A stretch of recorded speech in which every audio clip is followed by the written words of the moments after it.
Como cada fin de semana, mis estimados, les saludamos con gusto desde este lado. Tenemos la certeza de que nuestro Dios ha estado con ustedes, ha estado con nosotros, pese a problemas y dificultades que esta vida y este mundo tienen para nosotros. Siempre en estos desafíos, Dios está a nuestro lado, nos ofrece su ayuda. Y mis estimados, qué maravilloso es poder apartar un momento para meditar en su palabra. Por eso esta noche le felicitamos por brindarnos unos minutos para que juntos podamos meditar en la palabra de nuestro Dios. Quiero compartir con ustedes el fragmento de uno de los libros más pequeños de la Biblia, el libro de Primera de Juan. Tenemos un evangelio según San Juan, pero también tenemos una carta. Y en esta carta, muchas veces, al hablar de cartas socialmente circulantes, a veces ponemos un mensaje para saludar a alguien, a veces una invitación para un gran suceso, algunas veces simplemente contamos cómo estamos. Y si bien es cierto que hoy las cartas ya no circulan con timbres postales como hace años, la manera en la que se desarrolla este intercambio de mensajes hoy en día puede ser de manera electrónica, así como aplicaciones que sea usted tiene y conoce. Pero esta carta fue escrita de manera diferente porque contiene principios que, aunque pasen los años y la sociedad cambie de parecer, los principios basados en esta carta no cambian. Este primer capítulo empieza diciendo lo que era desde el principio, lo que hemos oído, lo que hemos visto con nuestros ojos, lo que hemos contemplado y además lo que palparon nuestras manos tocante al verbo de la vida. Juan dice, miren, esto que estoy escribiendo yo lo escuché. Además, yo lo vi, pero también lo palpé, que traducido es lo percibí, podríamos decir lo viví, y de ese modo Juan empieza a narrarnos la carta que vamos a analizar de manera expresa. Ese verbo de la vida al cual se refiere Juan es Jesús.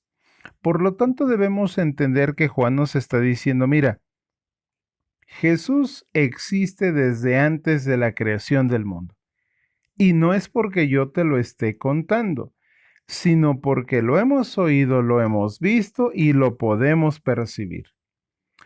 El ser humano, mis estimados, tiende a basar muchas veces su ideología en lo que ha confirmado. Lamentablemente a veces ni siquiera lo hemos confirmado y ya lo podemos asegurar y por eso surge algo que conocemos como chismes. Sin embargo, Juan está testificando. Mire lo que dice el verso 2. Porque la vida fue manifestada y la hemos visto, y testificamos y anunciamos la vida eterna, la cual estaba con el Padre, allá arriba en el cielo, y se nos manifestó. Esta carta que está contando Juan es una carta en la que él testifica lo que vio. Él quiere decirnos, mira, esto es lo que vi y te quiero anunciar esto otro, en este caso, la vida eterna. Quisiera llamar a su mente a un análisis reflexivo, mis estimados. ¿Qué podríamos testificar nosotros? Hoy yo le podría contar lo que viví. Podría decirle lo que viví en el trabajo, lo que viví con la familia, lo que viví con los objetos materiales que Dios nos permite tener. Yo le podría contar lo que viví. Juan nos está contando lo que vivió y entonces la pregunta es, ¿qué podríamos contar? ¿Qué podríamos testificar? Algunas veces como seres humanos nos atrevemos a contar y a testificar cosas que conocemos. Lo crítico es cómo podría yo testificar de algo que no conozco. En pocas palabras, sería un chisme. Mis estimados, quiero puntualizarlo porque el tiempo es corto. Y no me refiero a esta transmisión. Muchas personas hoy en día necesitan testificación. Juan sabía la necesidad y dijo, voy a dejarles una carta. Obviamente es inspirado por Dios. Sin embargo, mis estimados, muchos hoy en día necesitan testificación. Oye, ¿y testificación de qué tipo? Bueno, mis estimados, Juan empieza diciendo lo que vio, cómo lo vio, y entonces dice en el verso 4, estas cosas les escribo para que vuestro gozo sea cumplido. Mis estimados, en algún momento de nuestra vida espiritual, Juan está testificando de Jesús porque lo conoció. Lo que usted y yo vemos y escuchamos normalmente es lo que hablamos. Si usted quiere conocer a una persona, dese únicamente a la tarea de escuchar lo que dice y ya sabe lo que piensa y cómo es la persona. Porque las dos maneras en las que podemos testificar, ya sea para bien o para mal, en primer lugar es lo que hablamos. Y en segundo lugar, aunque nos cuesta a algunos este trance, también testificamos en el trato hacia los demás. Juan dice, miren, yo vi algo y me trajo mucho gozo y por eso se los quiero compartir. Y nos empieza a compartir esto que estamos leyendo, mis estimados. Sin embargo, volvería a preguntar, ¿qué es lo que nuestro modo de vivir puede testificar ante otras personas? Mire, Juan nos empieza a decir, hay que cumplir con una misión. También nos dice que Él conoce a Dios y que estas dos cosas nos traen buena comunión con los demás. Alguien que tiene gozo se lleva bien con las personas que le rodean. Alguien que a veces decimos está amargado, difícilmente interactúa de buena manera con las personas. Juan nos está diciendo, mira, tú tienes que aprender a vivir en sociedad y vivir bien. ¿Cómo? Teniendo comunión con Dios, conociéndole, y por ende vas a comunicarte bien. Ahora podría usted tener respuestas de por qué a veces la gente es áspera como su servidor y decimos, ¿por qué? Pues porque nos falta esta temática de comunión con Dios, por eso nuestro carácter es áspero. Pero Juan también dice, mira, es que hay algo importante, el gozo no es un estado de ánimo, que tú dices quiero tener gozo y tienes gozo. El gozo proviene de la comunión con Dios. Y es que, mis estimados, cuando la Biblia habla de gozo, habla algo que es más grande que la felicidad. Si esta noche yo le preguntara a usted, ¿es feliz? No sé qué respuesta tendría. Pero si yo le preguntara, ¿quiere ser feliz? Seguro quiero saber y conocer su respuesta. Pero la Biblia no nos habla de felicidad pasajera, sino de gozo. Juan deseaba compartir ese gozo que sentía por lo que conocía y hoy en día es una inspiración divina porque Dios quiere que usted sienta gozo. Yo sé que tiene momentos felices y tal vez podría decir, no necesito más. Sin embargo, el gozo que Dios promete es inmenso. El verso 5 dice, este es el mensaje que hemos oído de él y os anunciamos. Dios es luz y no hay tinieblas en él. Juan dice, miren muchachos, además de poder tener algo más de felicidad, también hay un mensaje para nosotros que no es un mensaje inventado. Dios es luz y cuando usted se va a la creación, puede ver que lo primero que Dios creó fue la luz. ¿Y qué tiene que ver la luz? ¿Por qué Juan nos habla de luz? Dios es luz. Mis estimados, Dios a través de la luz, y piense usted, donde hay luz, hay orden. Por un momento imagine su casa de noche sin luz, se levanta usted de madrugada y se dirige quizá al baño. Y no se dio cuenta que alguien dejó por ahí una silla. Usted se impactaría, quizás hasta se lastimaría. Sin embargo, mis estimados, en esta temática, yo quiero que usted lo analice.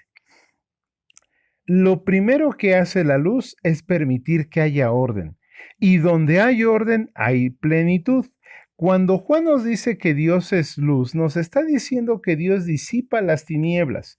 En primer lugar, lo que Dios hace en la vida de un ser humano y lo que hizo en la vida de Juan es poner orden. Y cuando hay un orden, entonces yo le pregunto, ¿acaso en su vida usted tiene dudas? Esas dudas se van disipando. Los que tenemos una vida desordenada, al permitir que Dios esté con nosotros, va a venir el gozo porque ese desorden se convierte en orden. Juan nos está escribiendo una carta donde nos dice, Dios es luz para tu vida. ¿Quieres saber por dónde caminar con seguridad? ¿Quieres saber qué prenda ponerte con seguridad y no vaya a ser que esté sucia o al revés? Necesitas luz. Dios es luz. Y si dejas que la luz de Dios esté en ti, entonces vas a tener gozo. Mis estimados, el verso 6 dice algo muy interesante. Si decimos que tenemos comunión con Él y andamos en tinieblas, mentimos y no practicamos la verdad. Mis estimados, ¿tenemos comunión con Dios? Unos diríamos sí, otros diríamos no. ¿Cómo podríamos contemplar esta diferencia? Bueno, es rápida la respuesta. Los resultados prácticos son acorde al ejemplo de Jesús. Por ejemplo, ¿cómo sé si tengo comunión con Dios o tengo luz? Bueno, mire y analice, evalúe cómo son sus pensamientos, cómo son sus palabras y cómo es la forma de vivir. A veces decimos, no sé qué hacer con aquella o aquel personaje, sus pensamientos perdidos, sus palabras perdidas y su forma de vivir perdida. Juan en esta carta nos dice, Dios quiere poner orden a esos pensamientos, palabras y formas de vivir. Andar en tinieblas, mis estimados, es no crecer espiritualmente, existir, pero no crecer espiritualmente. Por eso Juan dice, mira, a veces mentimos porque decimos que conocemos a Dios, decimos que amamos a Dios, decimos que tenemos comunión con Dios, pero realmente nuestra conducta no es acorde a lo que Jesús enseñó. De ese modo estamos mintiendo. Mis estimados, cuando dejamos nuestra relación con Dios, entramos a un mundo de tinieblas. Dejamos de crecer. A veces alguien dice, pero es que la vida con Dios es difícil. Pues mis estimados, el resultado de una vida sin Dios no solo será difícil, sino caótico. Juan trata de advertirnos y exhortarnos. En el verso 7, Juan dice, pero si andamos en luz como Él está en luz, tenemos comunión unos con otros y la sangre de Jesucristo, su Hijo, nos limpia de todo pecado. Alguien que anda en luz puede seguir su camino y Juan se refiere al camino de la vida. A veces tenemos dudas, ya no sé ni para dónde ir, ni qué decisión tomar, qué hacer con la familia, ya no sabemos. Bueno, Juan nos escribe una carta y nos dice, sigue el camino de la vida. Déjala que la luz de Dios guíe tus pasos. La comunión de unos con otros también se va a generar comunión, no relación, porque en la escuela alguien se puede relacionar con más, en el trabajo, pero está relacionado sin comunión. Juan nos habla de comunión, unidad. Por eso es que a veces las iglesias carecen de comunión, porque no dejamos que sea luz quien guíe pero no dejamos que sea la luz de Dios quien guíe nuestros pasos y decisiones. A veces en la familia estamos reunidos, pero no estamos unidos.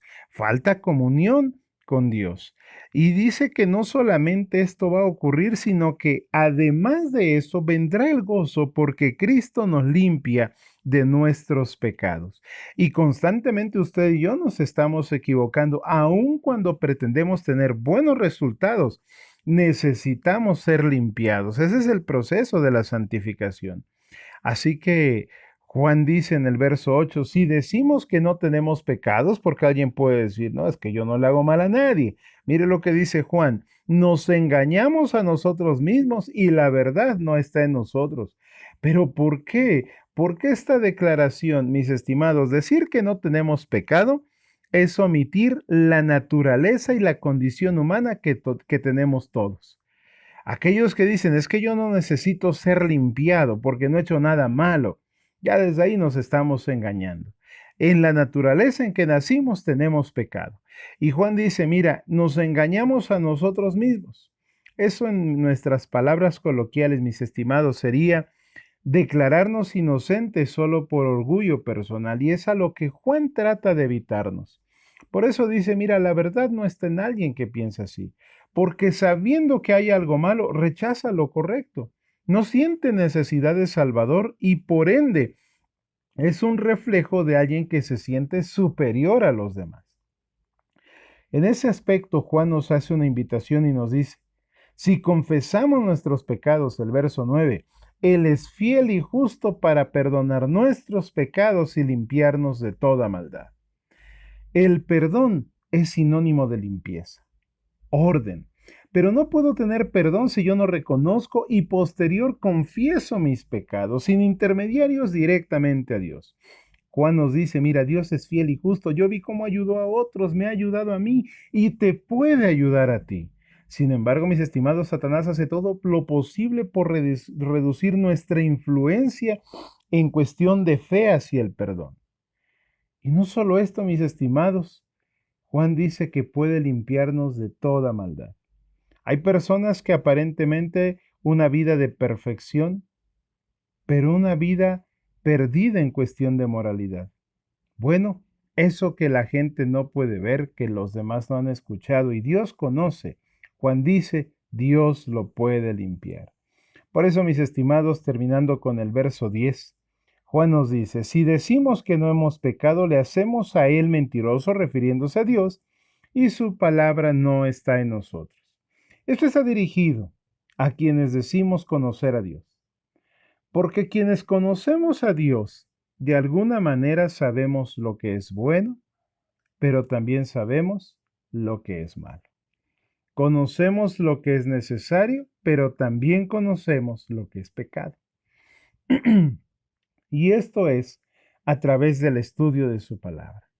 Por eso es que Juan nos escribe una carta refiriendo nuestro crecimiento espiritual. Juan escribe una carta para decir, mira, si comes mucho te va a doler el estómago, pero nosotros tenemos la decisión de la cantidad que vamos a comer. Porque Juan nos dice, si tú cuidas, reconoces, pides perdón y te relacionas con Cristo, vas a tener gozo y el gozo es mayor que la felicidad. Pero si tú dices que no necesitas ser limpiado, que no eres pecador, cuidado porque el orgullo se está anteponiendo. Te estás engañando a ti mismo y te estás alejando de una vida espiritualmente en crecimiento. Juan nos deja esta carta inicial. Yo le invitaría a que pueda leer todas las cartas de él. Pero de manera breve, mis estimados, con la finalidad de tener gozo. A veces no hay gozo en la familia, quizá en el trabajo sí o viceversa. A veces no hay gozo con nuestro estilo de vivir, no nos sentimos gozosos con nosotros mismos. ¿Hay algo que esta noche no lo ha dejado ser feliz? ¿Hay algo que no le da más allá de felicidad para su vida? Más allá de mirar a nuestro alrededor, debiéramos mirar nuestra real comunión con Dios. Si esta es deficiente, por ende los resultados también son deficientes.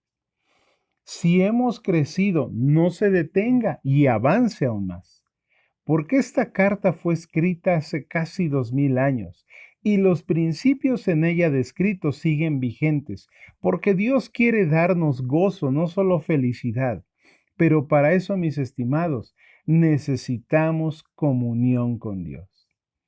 Es nuestro deseo y es nuestra oración que en estas horas del día santo que ha iniciado, usted pueda tener momentos de comunión con Dios, no solo de charlas superficiales, sino de comunión con Dios. De ese modo podremos experimentar mejoras en nuestra familia, en nuestra persona, en nuestro trabajo y quizá en nuestra escuela, porque eso es lo que Dios quiere para usted. Una vida de gozo en este mundo y mucho mayor al llegar a donde Él nos ha prometido un espacio, un lugar. Gracias por habernos sintonizado esta noche. Que nuestro Dios en su misericordia le siga bendiciendo. Es nuestro deseo y es nuestra oración.